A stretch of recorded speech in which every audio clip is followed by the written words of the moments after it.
SDB Art AI. Silakan subscribe channel ini agar channel ini bisa berkembang dan kalian selalu dapat cerita terbaru dari channel SDB. Gimana kabar sobat SDB semua? Semoga baik-baik dan sehat selalu ya. Cerita kali ini gua bawain dari Tanjung Sari, Jawa Barat. Ya udah, kita simak langsung ya ceritanya. Di sebuah kampung kecil bernama Tanjung Sari, suasananya masih sejuk dan adem. Pagi hari, embun tipis masih menempel di dedaunan. Udara segar khas pedesaan terasa berbeda dari hiruk-pikuk kota. Jalanan kampung belum semua beraspal, sebagian masih berbatu dan berdebu. Di sisi kiri kanan, berdiri rumah-rumah sederhana yang dikelilingi kebun dan ladang warga. Di salah satu sudut kampung itu, berdiri sebuah rumah semi permanen. Bagian bawah dindingnya sudah tersusun bata setengah badan, sementara ke atasnya masih papan kayu. Atapnya dari genteng tanah liat, sebagian warnanya sudah kusam karena dimakan usia. Meski sederhana, rumah itu kokoh dan penuh kehangatan. Di rumah itulah tinggal keluarga kecil Pak Maman, istrinya Bu Ajeng, dan putri semata wayangnya, Ningsih. Gadis berusia 18 tahun itu baru saja lulus SMA. Rambutnya panjang terurai, kulitnya sawo matang, dengan senyum manis yang selalu membuat orang betah berbicara dengannya. Setiap pagi, Ningsih membantu ibunya berjualan nasi uduk di depan rumah. Sejak subuh, ia sudah sibuk menyiapkan piring, sendok, dan membungkus pesanan pelanggan yang datang sejak pagi. Warung kecil mereka tidak pernah sepi pembeli. Warga kampung, tukang ojek, bahkan anak sekolah sering mampir sebelum berangkat beraktivitas. Nasi uduk buatan Bu Ajeng memang terkenal gurih, sambalnya pedas pas, dan lauknya sederhana tapi selalu segar. Sementara itu Pak Maman lebih sering menghabiskan waktunya di ladang. Ia menanam jagung, kacang panjang, dan kacang tanah. Hasil panennya dijual ke pasar kecamatan atau kadang dititipkan ke Tengkulak. Meski penghasilannya tidak besar, cukup untuk memenuhi kebutuhan keluarga. Kehidupan mereka sederhana, tanpa banyak kemewahan, tapi penuh rasa syukur. Setiap sore, setelah dagangan habis dan pekerjaan ladang selesai, keluarga kecil itu sering duduk bersama di teras rumah. Bu Ajeng sambil meracik sayur untuk makan malam, Pak Maman biasanya bercerita soal ladang, dan Ningsih mendengarkan sambil membantu ibunya. Suasana hangat keluarga itu membuat rumah mereka selalu terasa hidup. Hari-hari di Tanjung Sari berjalan tenang. Ningsih kadang membantu tetangga, ikut kegiatan remaja masjid, atau sekedar bermain bersama teman-teman sebayanya di kampung. Hari-hari Ningsih selalu dimulai dari subuh. Selepas sholat berjamaah bersama ibu dan bakaknya, ia langsung ikut membantu Bu Ajeng menyiapkan dagangan nasi uduk. Dengan cekatan, ia membungkus pesanan pelanggan yang sudah biasa datang sejak pagi. Warga kampung mengenal Ningsih bukan hanya karena kecantikannya, tapi juga karena keramahannya. Setelah dagangan selesai dan pembeli mulai sepi, biasanya Ningsih punya waktu senggang. Di waktu itulah ia sering ikut kegiatan remaja masjid di kampungnya. Masjid Al-Ikhlas yang letaknya hanya beberapa ratus meter dari rumah Ningsih jadi pusat kegiatan anak-anak muda kampung. Di sana, Ningsih sering terlihat membantu mengatur pengajian anak-anak, membersihkan area masjid, atau sekedar bercengkrama dengan teman-temannya. Ia dikenal rajin, sopan, dan disukai banyak orang tua karena selalu memberi contoh yang baik. Salah satu sahabat dekatnya adalah Sari, gadis sebaya yang tinggal tak jauh dari rumahnya. Sari adalah anak Pak Aan, seorang petani yang cukup berada dibandingkan kebanyakan warga kampung. Sawah dan ladangnya luas, hasil panennya selalu banyak, sehingga keluarga Sari hidup lebih berkecukupan. Meski begitu, Sari tidak pernah sombong. Ia justru ramah, baik hati, dan selalu rendah hati meski kondisi keluarganya lebih mapan. "Ningsih, nanti sore ikut rapat remaja masjid gak?" tanya Sari suatu pagi saat mereka berdua baru selesai membersihkan halaman masjid. "Iya, insya Allah ikut. Abis bantuin emak dulu di rumah, baru nyusul," jawab Ningsih sambil tersenyum. Hubungan Ningsih dan Sari begitu dekat. Mereka sering menghabiskan waktu bersama, entah membantu kegiatan desa, ikut pengajian, atau sekedar jalan sore keliling kampung. Sari sering bercerita tentang keluarganya, sementara Ningsih lebih banyak mendengarkan. Malam harinya, biasanya kegiatan remaja masjid lebih ramai. Ada pengajian, latihan marawis, atau persiapan acara Hari Besar Islam. Ningsih dan Sari hampir selalu hadir. Mereka duduk di saf khusus perempuan, khusyuk mendengarkan ustadz atau ustazah yang memberi ceramah. Banyak warga kampung yang diam-diam kagum pada Ningsih. Usianya masih muda, tapi tutur katanya lembut, sopan, dan auranya menenangkan. Bahkan beberapa orang tua sering menyarankan pada anak-anak lelakinya untuk mencontoh kedisiplinan Ningsih dalam beribadah. Bagi Ningsih sendiri, semua itu biasa saja. Ia hanya merasa hidupnya memang harus dijalani dengan baik, membantu orang tua, berbuat baik dengan tetangga, dan menjaga pertemanan dengan tulus. Hidupnya terasa tenang, sederhana, tanpa banyak beban. Tidak ada yang aneh, tidak ada yang ganjil, semuanya berjalan seperti biasa. Sampai akhirnya perlahan ada sesuatu yang mulai berubah. Di antara anak-anak muda kampung Tanjung Sari, ada satu nama yang sering jadi bahan omongan. Ardian. Pemuda berusia 21 tahun itu dikenal ganteng, rajin, dan sopan. Sehari-hari ia ikut membantu Ustadz Rizal mengurus kegiatan remaja masjid. Dari mengumandangkan azan, jadi imam cadangan, sampai memimpin rapat kecil persiapan acara, semuanya bisa ia lakukan dengan tenang dan berwibawa.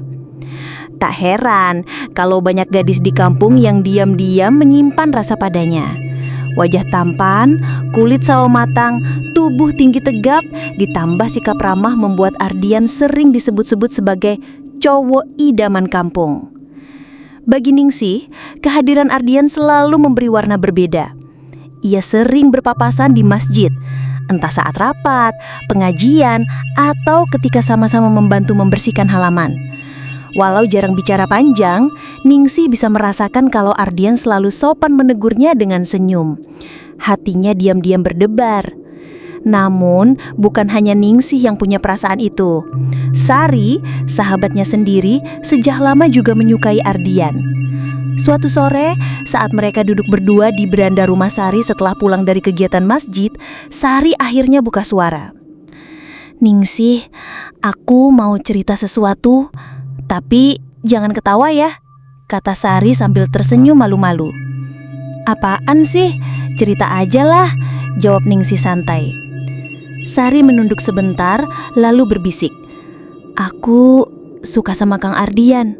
Dari dulu. Dia tuh beda, Ning, bikin nyaman." Ningsih terdiam. Senyumnya perlahan hilang, tapi ia berusaha menutupi kegelisahan dalam hatinya. Karena kenyataannya, ia juga punya perasaan yang sama.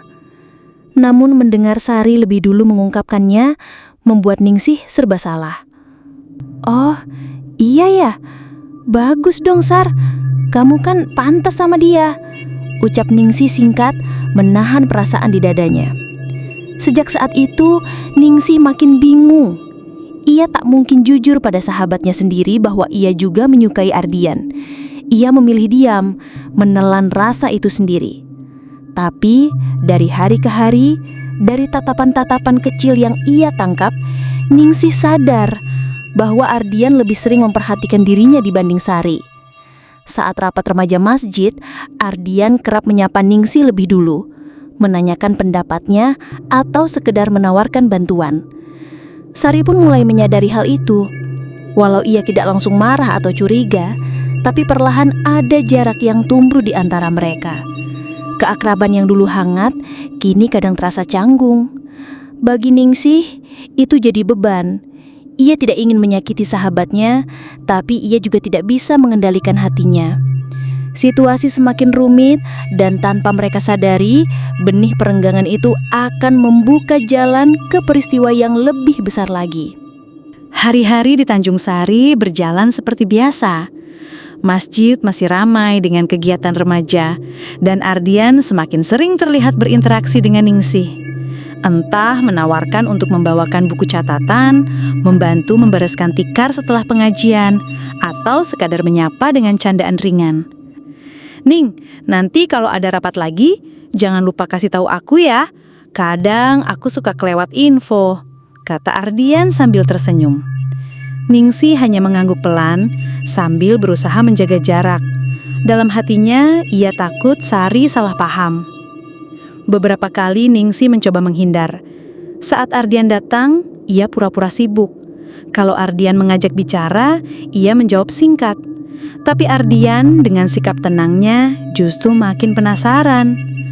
Malam itu, selepas pengajian, suasana masjid sudah sepi. Hanya ada beberapa anak muda yang membereskan sisa perlengkapan. Ningsih berniat cepat pulang, tapi Ardian tiba-tiba menghampirinya di halaman masjid.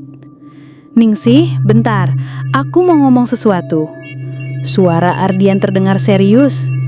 Ningsih terdiam, jantungnya berdetak kencang. Ia tidak menyangka akan ada percakapan seperti itu. Tangannya dingin, lidahnya keluh.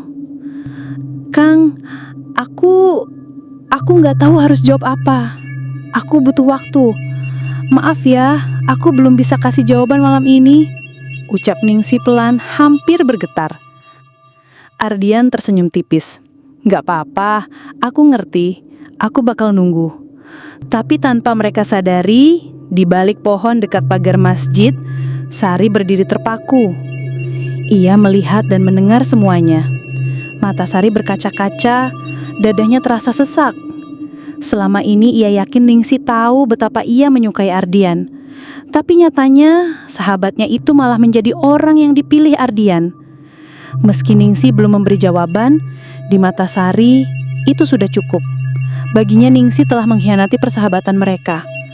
Dengan langkah cepat, Sari pergi meninggalkan halaman masjid, menahan air mata yang hampir jatuh.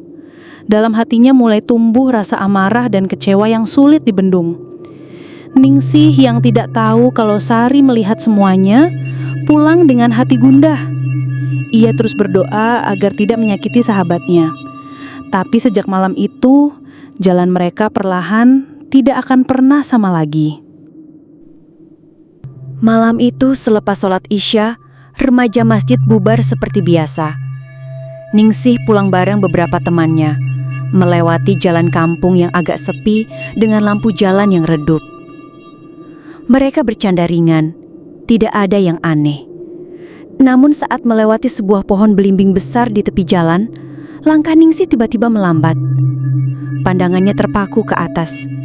Di antara ranting pohon, ia melihat sosok wanita dengan rambut panjang terurai, wajah pucat, duduk membungkuk sambil menatap ke bawah. Ningsih tertegun. Keringat dingin mulai membasahi tengkuknya. "Ning, kenapa diam? Ayo, cepetan!" Salah satu temannya menegur. Tapi ketika ia menunjuk ke arah pohon, temannya kebingungan. "Hah? Di mana? Nggak ada apa-apa. Udah jangan bercanda malam-malam." Ningsih terpaksa diam. Dalam hatinya, ia berusaha menenangkan diri. Tapi bayangan sosok itu terus menempel di benaknya sampai ia tiba di rumah. Malam itu, tubuhnya mulai panas, tenggorokannya gatal, dan kepala terasa berat. Hari demi hari, sakitnya makin menjadi. Sudah 3 malam ia terbaring dengan demam tinggi, batuk dan pusing. Ibu Ajeng tak henti-hentinya merawatnya, memberi obat kampung, mengompres, dan membacakan doa. Pak Maman pun gelisah, khawatir melihat anak gadisnya yang biasanya ceria, kini tak berdaya. Di hari ketiga sakitnya, beberapa remaja masjid datang menjenguk. Ardian ikut datang bersama Sari dan yang lain. Suasana kamar terasa haru. Semua mendoakan kesembuhan Ningsih. Namun ketika Ardian duduk mendekat, Ningsih tiba-tiba menggigil. Matanya melotot, tubuhnya menegang, lalu mulai kejang-kejang hebat di atas tempat tidur. "Astagfirullah, Ning! Teriak Ibu Ajeng panik sambil memeluk anaknya. Para remaja masjid kaget bukan main. Beberapa mencoba menahan tubuh Ningsih agar tidak terbanting. Sari menutup mulutnya, menahan jeritan. Semua orang bingung harus berbuat apa. Yang paling membuat mereka terkejut, setiap kali mata Ningsih terbuka, tatapannya tertuju langsung ke arah Ardian. Semakin dekat Ardian, kejangnya semakin hebat. Hingga akhirnya ia terkulai lemas dan pingsan tak sadarkan diri. Ruangan itu mendadak hening. Ardian hanya bisa terdiam, wajahnya pucat. Ia tak menyangka kehadirannya justru membuat kondisi Ningsih semakin parah. Ibu Ajeng menangis, sementara Pak Maman yang baru masuk kamar segera beristighfar keras-keras. Malam itu, semua orang sadar ada sesuatu yang lebih besar dari sekedar sakit biasa yang sedang menimpa Ningsih. Akhirnya, Bu Ajeng dan Pak Maman membawanya Ningsih ke puskesmas. Dokter memberi obat penurun panas dan vitamin. Tapi, anehnya, demam Ningsih tak kunjung turun. Malam tetap saja panas, siang tetap lemas. Ardian yang ikut resah menceritakan kejadian aneh di rumah Ningsih kepada Ustadz Rizal. Mendengar penjelasan itu, Ustadz Rizal mengerutkan kening. Beliau mengenal keluarga Ningsih sebagai orang baik dan taat, tapi kejadian yang dialami putrinya tidak bisa dianggap enteng. Baiklah, sore ini setelah asar, kita ke rumahnya. Kita lihat sama-sama. Mudah-mudahan Allah kasih petunjuk, ucap Ustadz Rizal. Sore itu, Ardian menemani Ustadz Rizal dan istrinya Ustazah Maryam menuju rumah sederhana milik keluarga Pak Maman. Udara kampung masih sejuk, tapi hati Ardian gelisah. Sesampainya di rumah, mereka disambut ramah. Bu Ajeng menyalami penuh harap, sementara Pak Maman menundukkan kepala, terlihat letih menahan cemas. "Mangga Pak Ustadz, silakan duduk dulu. Maaf kalau seadanya," ujar Pak Maman. "Gak usah repot Pak, kita di sini sama-sama ikhtiar," jawab Ustadz Rizal lembut. Mereka berbincang sebentar di ruang tamu, sementara Ningsih masih terbaring di ruang tengah berselimut rapat. Suasana rumah tenang, hanya sesekali terdengar suara ayam dari belakang rumah. Namun, begitu suara Ardian terdengar jelas saat ikut berbicara dengan Pak Maman, tiba-tiba Ningsih terbangun mendadak. Tubuhnya menegang lalu kejang-kejang hebat. "Ah, diam kalian semua!" teriak Ningsih dengan suara parau, kasar, seolah bukan dirinya. Bu Ajeng langsung menangis dan berusaha memeluk putrinya. Tapi Ningsih meronta, tangannya menghantam ke sana kemari, matanya merah menatap siapa saja dengan beringas. Kata-kata kotor meluncur dari mulutnya, kata-kata yang mustahil diucapkan seorang gadis sepolos Ningsih. Semua yang di ruang tamu sontak kaget dan berhamburan ke ruang tengah. Ardian tercekat, tubuhnya gemetar melihat perubahan mendadak pada Ningsih. Ustadz Rizal dengan sigap mendekat. "Bu Ajeng, tolong ambilkan segelas air putih. Cepat," pintanya tenang tapi tegas. Air putih segera dibawakan. Ustadz Rizal memegang gelas itu dengan hikmat, lalu mulai membacakan ayat-ayat suci dengan suara rendah tapi mantap. Tangannya menutup gelas, menyalurkan doa. Setelah selesai, ia menoleh ke Pak Maman. "Pak, bantu pegang, suruh Ningsih minum air ini." Butuh tenaga beberapa orang untuk menahan tubuh Ningsih yang meronta seperti kesurupan.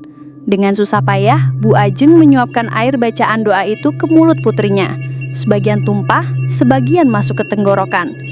Beberapa saat kemudian, suara teriakan Ningsih melemah. Tubuhnya yang tadinya kaku perlahan melemas, kelopak matanya menutup, dan ia tertidur kembali dengan nafas berat.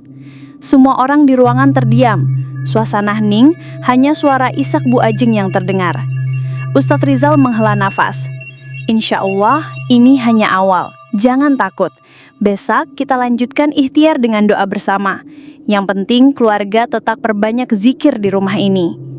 Pak Maman dan Bu Ajeng mengangguk. Mata mereka berkaca-kaca penuh syukur sekaligus cemas. Ardian hanya bisa menunduk, hatinya digelayuti rasa bersalah karena kehadirannya selalu membuat keadaan Ningsih memburuk. Sore itu Ustadz Rizal, istrinya dan Ardian berpamitan pulang. Rumah kembali sunyi, menyisakan pertanyaan besar. Apa sebenarnya yang sedang menguasai tubuh Ningsih? Suasana ruang tengah masih terasa mencekam. Nafas semua orang masih tersengal. Tubuh Ningsih kini terduduk di lantai, bersimpuh. Air matanya masih mengalir deras. Namun, tangisnya tiba-tiba berubah. Suara lirih yang keluar bukan lagi suara lembut Ningsih. "Nama saya Sila," ucapnya dengan suara serak berat, membuat bulu kuduk semua yang hadir langsung berdiri. Ustadz Rizal menatap tajam, lalu dengan tenang mendekat. "Apa tujuanmu masuk ke tubuh anak ini? Kenapa kau menyiksanya?" Ningsih, atau tepatnya makhluk dalam dirinya, mengangkat kepala pelan, matanya sayu tapi wajahnya penuh amarah. "Aku disuruh untuk menjauhkan gadis ini dari pemuda itu." Matanya bergerak ke arah Ardian yang berdiri di sudut ruangan, tubuhnya masih gemetar. Semua yang mendengar langsung terperanjat. Pak Maman spontan maju, nadanya tinggi. "Siapa yang menyuruhmu?" Seketika, tubuh Ningsih kembali bergetar hebat. Lalu, dengan suara lantang yang merindingkan hati, ia menjawab, "Manusia bernama Inah." Suasana hening, seolah waktu berhenti. Nama itu jelas terdengar oleh semua yang hadir. Pak Maman, Bu Ajeng, bahkan Ardian ternganga tak percaya. Inah adalah ibu dari Sari, sahabat dekat Ningsih sendiri. Bu Ajeng menutup mulutnya, wajahnya pucat pasi. "Astagfirullah." Hanya itu yang sanggup ia ucapkan. Ustadz Rizal tetap tenang meski dalam hatinya ikut terkejut. Ia langsung mengangkat tangannya. "Cukup, kami sudah dengar jawabanmu. Sekarang, dengan izin Allah, aku perintahkan kau keluar dari tubuh anak ini. Jika tidak, kau akan terbakar oleh ayat-ayat suci." Makhluk itu melalui tubuh Ningsih menjerit, "Tidak, jangan!" Tubuhnya beronta, berguling di lantai, matanya melotot hitam. Ustadz Rizal semakin meninggikan suara, membacakan ayat-ayat suci dengan lantang. Tangan kanannya menempel di ubun-ubun Ningsih, sementara tangan kirinya memegang segelas air yang telah dibacakan doa. "Keluar dengan nama Allah yang Maha Perkasa." Jeritan panjang terdengar, tubuh Ningsih bergetar keras, lalu mendadak terkulai lemas. Ia tertidur dengan wajah pucat, keringat dingin bercucuran dari dahinya. Semua orang di ruangan itu terdiam, hanya suara helaan nafas yang terdengar. Pak Maman yang masih terpukul langsung menggepalkan tangannya. "Kalau benar yang nyuruh Inah, saya nggak akan diam, Ustadz." Wajahnya merah menahan marah, tapi Rizal segera menahan dengan lembut. "Pak, Bu, jangan sembrono. Ingat, jin bisa berdusta. Jangan sampai kita termakan fitnah. Walaupun ada kebenaran di baliknya, kita jangan gegabah. Serahkan semua pada Allah, biarkan kebenaran terungkap dengan sendirinya." Pak Maman akhirnya menarik nafas panjang, menunduk, menahan amarah yang mendidih di dadanya. "Baiklah Ustadz, saya nurut. Yang penting anak saya selamat dulu." Malam itu berakhir dengan ketegangan yang belum sepenuhnya reda. Meski makhluk itu sudah keluar, tapi pertanyaan besar masih menggantung di benak semua orang. Apakah benar ada campur tangan manusia di balik penderitaan Ningsih? Pagi itu, udara Tanjung Sari masih sejuk. Burung-burung masih terdengar riuh di pepohonan. Ustadz Rizal baru saja selesai mengaji selepas subuh. Duduk di teras rumah bersama istrinya, Maryam, ketika sosok Bu Inah tiba-tiba datang. Wajahnya tegang, matanya tajam menatap Rizal. Tanpa basa-basi, Bu Inah langsung berkata dengan suara tinggi, "Jangan ikut campur urusan saya, Ustadz." Maryam yang mendengar sontak berdiri, terkejut dengan nada kasar itu. Rizal masih tetap tenang, merapikan sarungnya, lalu menatap Bu Inah dengan lembut. "Inah, dengarkan saya baik-baik. Janganlah engkau bersekutu dengan jin atau setan. Itu jalan yang sesat. Semua urusan jodoh, rizki sudah ada di tangan Allah." Wajah Bu Inah memerah, tangannya gemetar. "Saya tidak peduli, Ustadz. Saya hanya ingin menyenangkan anak saya. Ardian harus bersama Sari, bukan sama Ningsih yang miskin itu. Harga diri saya jatuh kalau anak saya disalib oleh gadis miskin itu. Apapun akan saya lakukan, saya akan dapatkan." Maria mencoba menenangkan. "Astagfirullah, Bu, jangan bicara begitu. Itu jalan yang salah." Namun Bu Inah hanya mendengus keras, menatap tajam ke arah Rizal. "Kau diam saja. Kalau tidak, kau yang akan menyesal." Ucapan itu seperti ancaman yang menusuk. Rizal menghela nafas dalam-dalam, menepuk dadanya, lalu menunduk sambil beristighfar. Bu Inah pun pergi dengan langkah terburu-buru, meninggalkan suasana mencekam di teras rumah Ustadz itu. Malam pun tiba. rumah sederhana keluarga Pak Maman tampak tenang. Ningsih yang beberapa hari terakhir terbaring sakit mulai menunjukkan tanda-tanda membaik. Tubuhnya sudah tidak panas lagi. Bahkan tadi sore ia sudah bisa duduk di ruang tengah. Namun menjelang larut malam, suasana berubah. Suara lirih tangisan perempuan terdengar dari luar rumah. Semakin lama, tangisan itu berubah menjadi tawa nyaring, melengking seperti suara wanita yang sedang mengejek. Ningsih yang sedang berbaring langsung terbangun. Matanya melirik ke arah jendela. "Mak, denger nggak suara itu?" tanyanya dengan nada ketakutan. Bu Ajeng yang sedang melipat pakaian juga ikut terdiam. Tangisan itu makin jelas, kini terdengar oleh semua penghuni rumah. Pak Maman yang merasa penasaran langsung keluar rumah. Angin malam berhembus dingin, pepohonan bergoyang pelan. Ia menajamkan pendengaran hingga matanya tertuju ke pohon rambutan di halaman. Betapa terkejutnya ia melihat ada sosok perempuan berambut panjang terurai, wajahnya pucat, duduk di dahan rambutan sambil tertawa menjerit. "Astagfirullah, pergi kau!" teriak Pak Maman sambil mengibas-ngibaskan tangannya mencoba mengusir makhluk itu. Seketika sosok itu menghilang, tapi tanpa disadari, kini ia sudah berdiri tepat di belakang Ningsih yang masih di dalam rumah. Jeritan Ningsih menggema, tubuhnya mendadak kaku lalu kejang.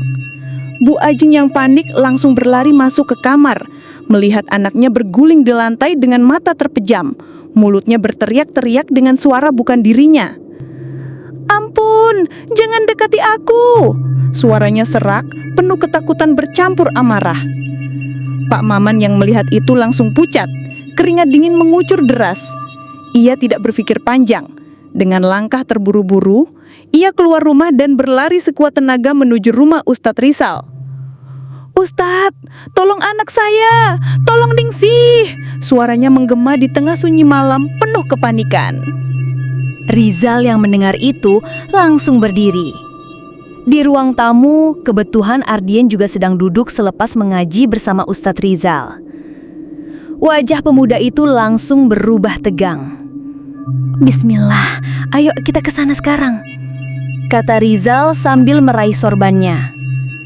Maryam ingin ikut, tapi Rizal meminta ia tetap tinggal. Pak Maman, Rizal, dan Ardian pun bergegas keluar. Namun di pertengahan jalan, Ardian mendadak berhenti. Nafasnya memburu, pikirannya kacau. Ia merasa ada sesuatu yang harus diselesaikan malam ini juga.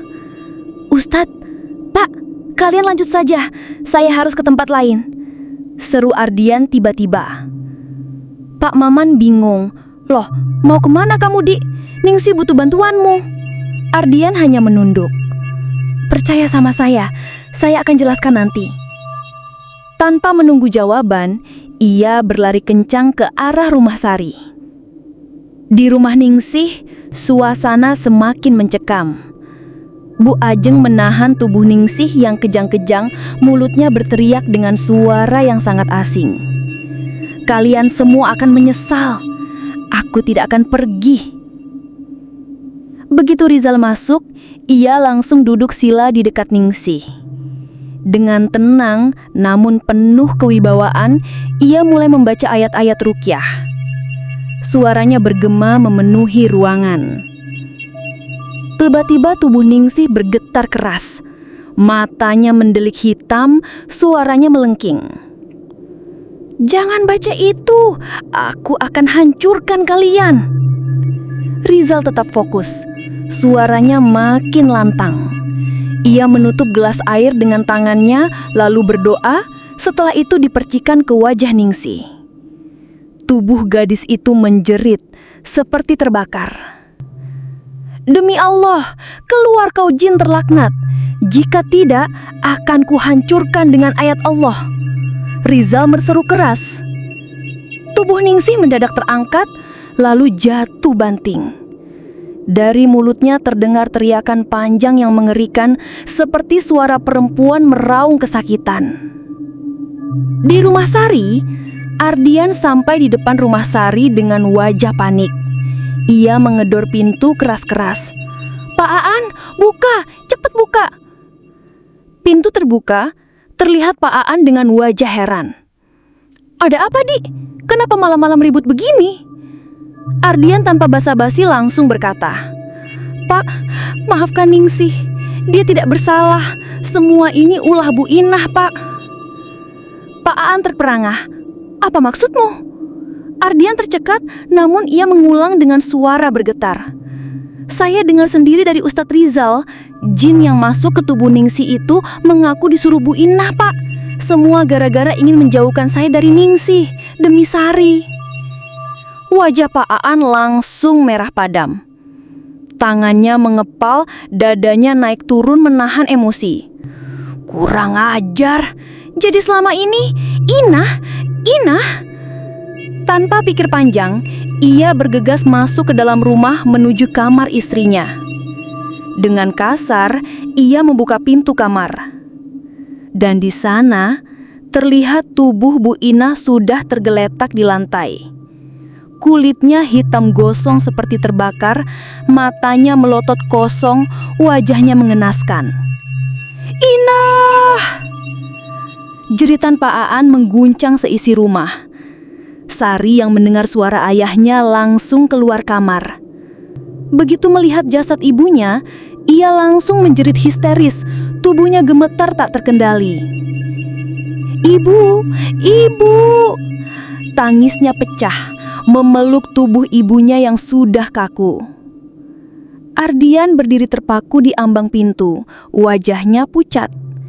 Ia sadar, pertempuran yang terjadi di rumah Ningsih membuat Inah kalah dan terkena balasan dari Allah. Malam itu, dua rumah berbeda dipenuhi tangisan dan jeritan. Di satu sisi, Ningsih terbaring lemah setelah diruqyah. Di sisi lain, rumah Pak Aan diliputi duka karena Inah menemui ajalnya secara mengenaskan.